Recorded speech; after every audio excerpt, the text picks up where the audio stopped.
it do, fam? You know what time it is. You're listening to HBCU Corner with the Urban Sports Scene. I'm Wole, your host. The homie Ray Jeezy is out. HBCU Corner is also part of Black Sports Insider. Hey, check out our website, which is www.urbansportscene.com. Before we get into one of my favorite coaches in the HBCU world, honestly, one of my favorite coaches out there in college basketball. I got to knock out some logistics. Subscribe to our podcast on Spotify, Apple Podcasts, TuneIn, iHeartRadio, and other podcast platforms. Just search the Urban Sports Scene. Make sure you subscribe to the Urban Sports Scene YouTube channel. If you're in the YouTube chat, we accept super chats. Super chats help us support the show. Super chats will be prioritized over all comments in the chat. Don't forget to tweet us at Urban Sports Scene. Hit us up on IG and TikTok at Urban Sports Scene. And also like our Urban Sports Scene Facebook page. You can also join our Urban Sports Scene Facebook group. Just search Urban Sports Scene, sports bloggers, sports podcasters, and sports debates. Like I mentioned to start the show, right now we have Norfolk State's men's basketball coach, Robert Jones. The Spartans are getting ready for the MEAC Tournament. Coach Jones, welcome back to HBCU Corner with the Urban Sports Scene. My guy, what's up, man? Where my boy Ray at, man? I mean, Ray be busy, man. Ray, Ray do a lot, man. I ain't gonna lie to you. He acting Hollywood now, huh? No, I ain't gonna lie. Ray be Hollywood right now. Ray is a superstar right now, man. Hope y'all don't have a Dame Dash Jay-Z breakup. No. We ain't no breakup. We good. We still best friends, dog. You know what I mean? We still good. But there ain't no beefing in the streets. No, all jokes aside, I think Ray, his son plays basketball, so he kind of supports him, gets him ready for hooping on Sundays. So yeah. Okay, that's cool. So yeah, I'm about to say, yeah, we ain't no beefing here, man. You know, everybody always think when you on, it's like Martin and Gina when they ain't on the TV show together or whatever. Like in this situation, like Dame Dash Jay, like nah, I ain't like that. all right, cool. It ain't like that. Cool. But like Coach, like I mentioned, obviously the MEAC tournament is right. It's like it starts Wednesday. For you, as you head into the conference tournament, your matchup is against South Carolina State. What are the key areas your team must execute to make a deep run in a MEAC tournament, hopefully beyond? I mean, for us, it's just one. You know, it's so cliche-ish, but it's the right thing to say. Mm-hmm. You know, the right thing to do is that we got to keep it one game at a time. You know, this is the first tournament in a while that we probably come in with no pressure. Honestly, we are the champs until proven otherwise. But at the same time, no one's expecting us to win. You know, we look at the different things, and there's nobody predicting us to win the tournament. You know, everybody has like their other favorites that win, and you know they should, right? Because you know, I mean, a lot of times a 4 seed don't win the tournament. So I can understand it, and no one's mad at it. But at the same time, you know, for us, we do want to go out there and prove that we belong in the conversation. So I want to tap into something you just said, because it's very important. Usually, you are the hunted, you're going into the tournament. Now, a lot of people are like doubting you, saying you're not going. Like they don't look at you as a team that's going to come out of the MEAC, right? But but there is a sense of like, all right, there is stress when expectation is for you to win it all. And you feel like you got to do it, or unless people want to like bash you. But in this situation, there is like no pressure, right? There is a situation where there's expectation in house, right? Because you set a standard, but there is no expectation of like as if you like the top dog, and you like if you don't make it, it's a disappointing season. You know what I mean? Yeah, no, without question. There's no, it's funny. A lot of people probably wrote us off a long time ago. Honestly. Yeah. So at this point, it's just we out here just balling for real. Yeah. You know. And it's cool, it's okay to be the sleeper team. I don't think we're necessarily a sleeper that people want to, play, too much. But I mean, I don't think that's one of those situations. But I do think that it's okay to be the sleeper team. And shout out to all the other teams that finished above us. Credit to them. They had a great season. And now it's time for the scope, and hopefully we can have some of that good magic that we had. So for you, like how has it been different compared to other years? Because again, you've been the favorite for most of that time. How for you in coaching, how has that been for you? I think honestly, this is the first time I ever played on Thursday. Yeah, it's like Thursday. Thursday. Yeah. You know what I mean? Like my athletic director, Dr. Webb, was saying like, okay, so what's going to be the schedule for this week or whatever? And I told her, to be honest with you, I don't know. Like because I've never played on Thursday before. Usually we finish one or two every year. We don't always win the regular season, but with us winning 5 regular seasons, we won the regular season a lot. So it's just like, usually if you don't win it, like we'll lose a tiebreak or we'll finish second. Yeah. So that's still a Wednesday game. So this is like the first time in my coaching career that I can remember that we played on a Thursday night. So maybe it was one time somewhere in that 13-year span, but there's no time that I could pinpoint that we actually played Thursday night. Even like the casual fan is like, okay, what time is your game on Wednesday? And I'm like, we don't play Wednesday this year, man. We play Thursday. So it's been just one of those years, man. That is new for everybody going into the tournament. Just like honestly, never had to play 3 games in a row to win the thing. You know, so everything is new this year, and hopefully, day by day we can get ready for it, and hopefully we're built for it. Crazy. It's crazy. You're right. Because every time I'm not, full disclosure, I'm not going to be at the MEAC tournament this year because I got a coach. But yeah, every time I'm there, usually, you're right. You guys get that first year, like that, whatever. You don't usually play 3 games. You're pretty much situated already. So you typically don't. Yeah, it's the truth. Like I'm always like, all right, I'm gonna see Norfolk play, pretty much, and that's what it is when I get there. So to your point, you're right. So I want to get into, I do want to tap into something else you said because it's the truth. Starting the season was a little shaky, right? But you guys went on like a 5-game winning streak in the middle of the season. So to your point, to what you're saying, like I want to ask, like, how do you feel about what do you feel about your team? How do you comparing how you feel about your team in the beginning of the season to how you feel about your team now? We feel confident, about the team because even before the 5-game winning streak, we went on like a 3-game winning streak, like in between that too. So the one thing I tell the guys, you gotta always look for the positives, and is that you got to win 3 games in a row to win the MEAC tournament, right? So we've shown that we can win 5. We've shown that we can win 3. So we've shown like sometimes you go in situations that you don't know if you can win 3 games in a row. True. People like even though it seemed like 3-game win streaks, 4-game win streaks, stuff like that is like easy, to a certain extent, but those are extremely hard to go on win streaks in the middle of the seasons. So like you got to basically end the season on a 3-game win streak to dance. So if you've never done it before, you don't really know if you can do it. But we've been able to do it before. We've done 3 before. We've done 5. We've done 3 a couple times. So we have the confidence in that alone. But the thing for us is that there's and I'll say this. I'll be the first one to say kudos to Howard with being the regular season champs and things like that. But there's no team that I think that we necessarily fear. And that's just our makeup, right? It's just not like. Every team is good, I think, and I do think there's some pretty good balance. I think that all the coaches have done a great job. The players have done a great job this year in the league, and so from Del State all the way up to Howard, I think no one wants to play each other in the tournament. Like it's like every year, at least from I've been here, and we've been fortunate once again to get the 1 or 2 seed. I'll be the first one to say, and this is probably the first time I said, is that some years we would look at like, okay, we know we're going to Friday. I know. I feel you. This team can't beat us. Let's just get the haircut ready for Friday and stuff like that. But this year it's not like that. This year, I say Del State from they're the bottom team, but Del and Morgan, don't think that's going to be an easy game. I agree. Don't think any of these games, going to be an easy game. I know we got in theory, the closest matchup. We got the 4-5 game. So in theory, I guess we supposed to have the toughest first round game because it's a 4-5, only 1 seed separates.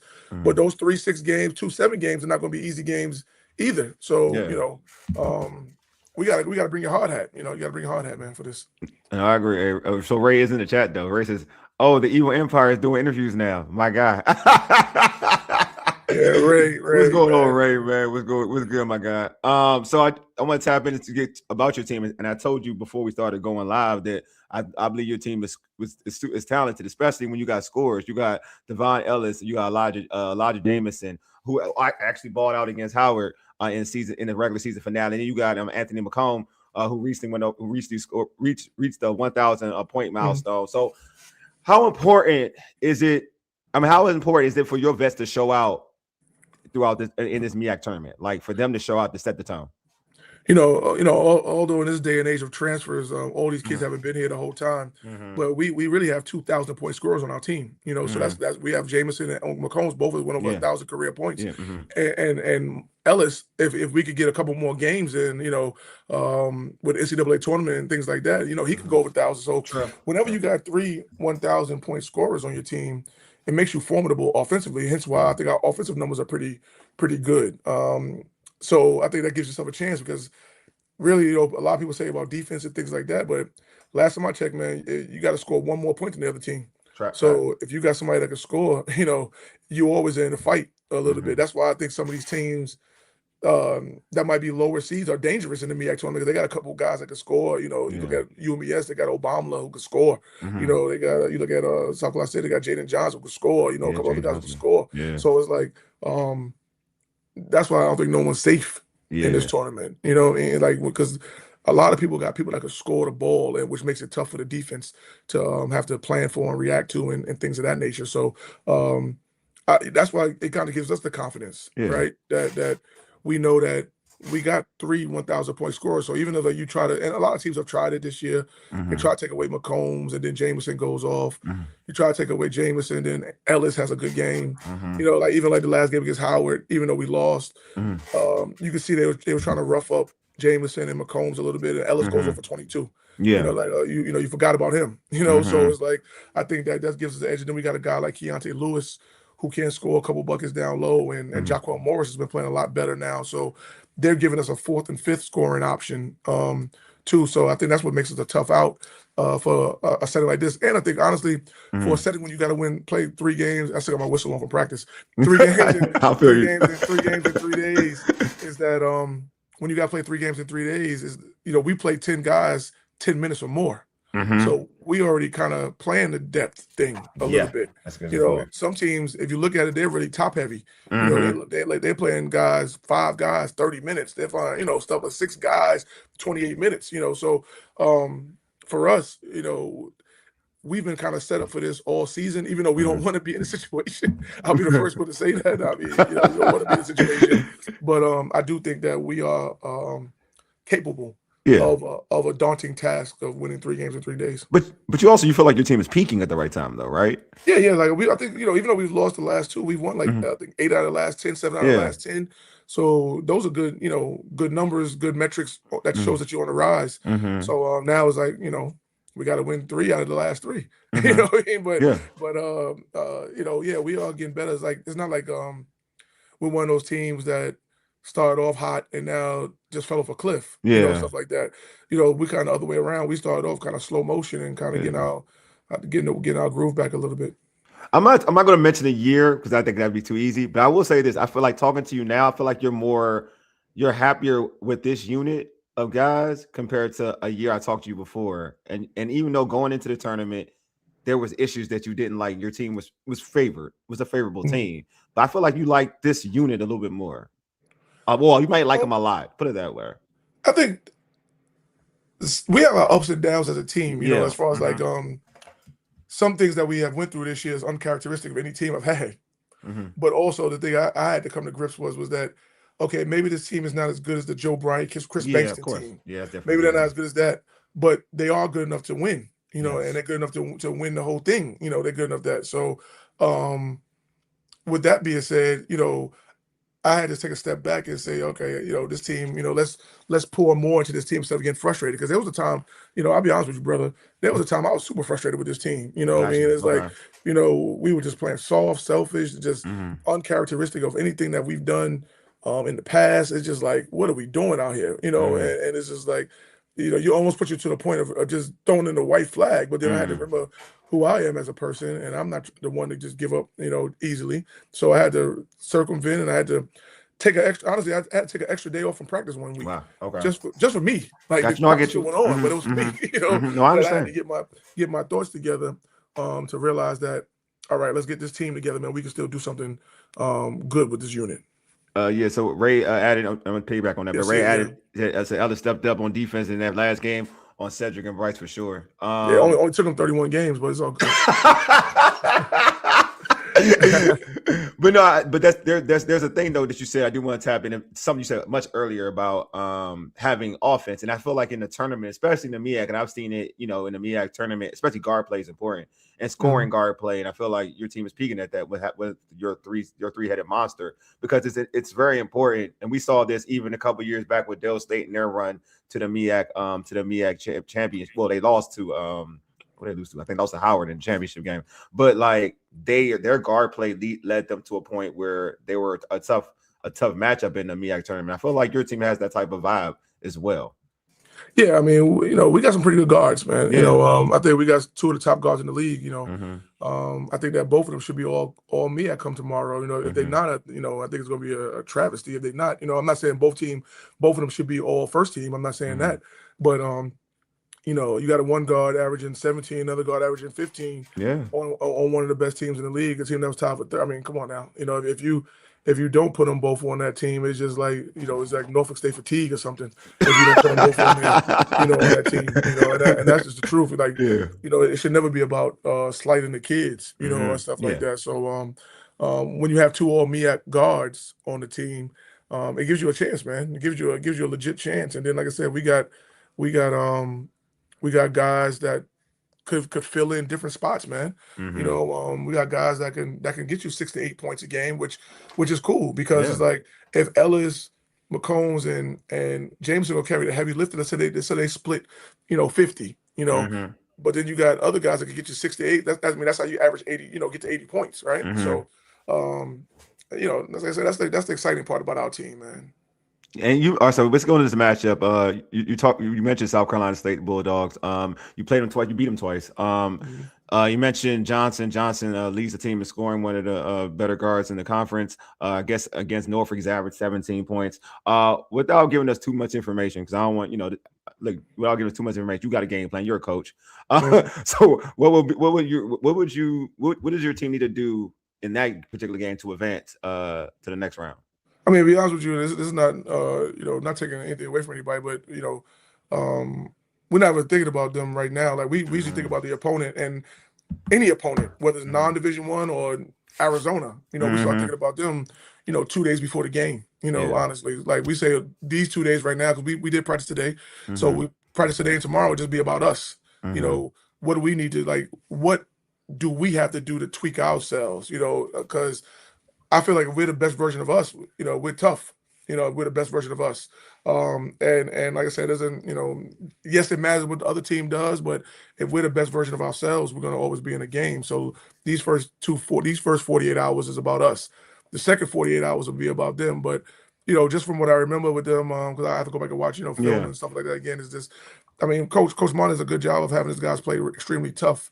They don't have a whole bunch of skilled guys, but they got a lot of tough guys, which toughness is a skill, that's outside of like your technical skill, right? Yeah. So those, he does a great job with that. Of course they press for 40 minutes. We've done a good job handling their press, but they're not going to stop pressing. They're not. They never. Stop. Yeah, I know. They're not going to stop. No matter if you get layups or dunks or whatever, they're going to press the next play. Because I know how it works. In theory, you think that by the second half you're going to wear the team down. So I get it. I understand. I understand the pressing theory. So and they're going to hit the old glass hard, man. So forget about personnel stuff. Like if we're able to rebound the ball, break the press, and keep out transition, that puts us ahead of the game right there. With them. And then after that, now you got your personnel quirks that you got to try to figure out a little bit. Okay, I'm gonna let you answer this question because I'm not even sure. But I said, how did Norfolk get the 4th seed and not Central since they split this season? We lost the tiebreak to Central because Central swept Morgan or maybe swept or split. Well, I forget exactly what it was, but Morgan swept us. Okay, so that's how Central got the 3 seed with them losing that game the other day. We and us losing, we split the 3 seed. So. All right. Well, Coach, man, I appreciate you being on, man. You always show up and show out.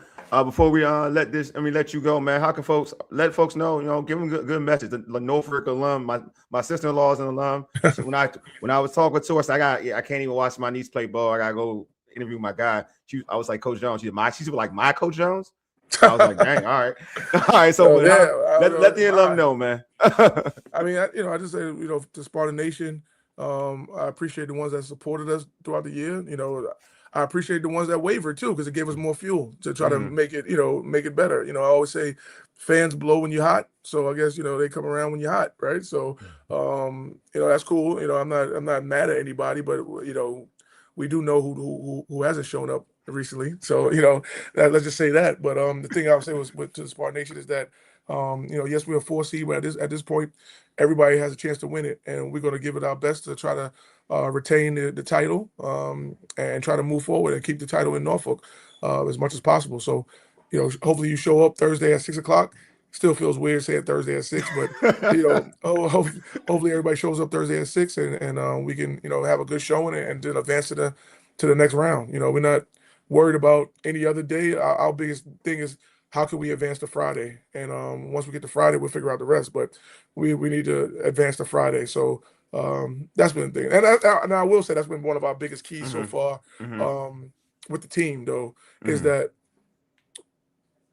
everybody knows what the Friday game is going to be. Like, this is like the weird scenario, because you already know who your Friday opponent is. You know who it is. You already know what it is. Yeah. So it's like you can't look past Thursday because you already want some get back for Friday. Yeah. And then you get tripped up Thursday, and then now you don't forget the Friday. So it's like, that's the thing that we try to keep our guys with blinders on, is that even coaches, for the matter, thing too, like not necessarily myself, but the rest of the staff, just trying to make sure that we keep our blinders on, that we got a game on Thursday. We just can't. You can't just fast forward to Friday. We got a game on Thursday. So with that being said, we got to play like it. We got to come out. Those first 4 minutes is going to be, a telltale. The first 4 minutes of the scope is always. I used to always say it's a telltale, but also very sloppy on both teams. It is. There's a bunch of nerves in that first 4 minutes, man. Like, everybody's nervous because it's like they know, like, your dreams is on the line right now. It's win or go home. And that's what we just talked about the team in practice, is that I was talking to the guys about win or lose, right? And it's really not win or lose. Like, win or lose is one thing, but now when it's win or go home, that means something totally different. It's so different. Yeah. win or lose, it's only a 50-50 outcome. Yeah. But you'll probably play again next week. Yeah. You might play again in 2 days, right? But win or go home, that's a different situation. So I think with that being said, we got to be ready to have that kind of attitude and mantra, things like that. Yep. Yeah, definitely difficult, especially with that, like, go home and then the opportunity to have the spotlight for the nation to see you play. You know what I mean? Like, you're right about that. I didn't think about that. You're right. It is a different vibe knowing that who you're going to play on Friday if you win, right? And then that thought process is to overlook, especially in your situation, right? Because you beat this team twice already this season. So sometimes it's easy. The thought process is easy for a player to be like, all right, we good. We got this. We got to worry about get back. You know what I mean? It's easy. I can see how that's like could be a thing. I definitely can see how that could be a thing. I mean, that's the one thing that you can't, think about when you're in this tournament. You can't think about who you've beaten and who you lost to. Because if you start, the who you lost to thing maybe gives you a little fire. Yeah, it gives you fire. But you definitely can't think about who you beat. Facts. Because it's like that stuff goes out the window. Like, the thing that I always say is that people always say that it's hard to beat a team 3 times, or you can't lose to a team 3 times or whatever. No, you can, and you can do it either way, because like, if you're just better than a team, you could beat them 10 times if you have to. True. And that's just, and if you're not as good as the other team, you're going to lose 10 times. It's vice versa. So that's like, we always say that's an old adage made up by somebody who was just never play sports. Yeah, it's hard to beat a team 3 times. Why? Like, why is it? Or it's hard to lose to a team 3 times. Why? So you guys just have the right focus, man. Take it one game at a time, one half at a time, and just try to go out there and play your best, man. So we're excited, man. I'm excited. I think the team is excited, and we'll continue to get this thing going, man. Appreciate you, man. Appreciate you being on, and appreciate everybody for pulling up and tuning in. Anyway, you've been listening to the Urban Sports Save for ages. Ayede Deuces. We are out. Peace.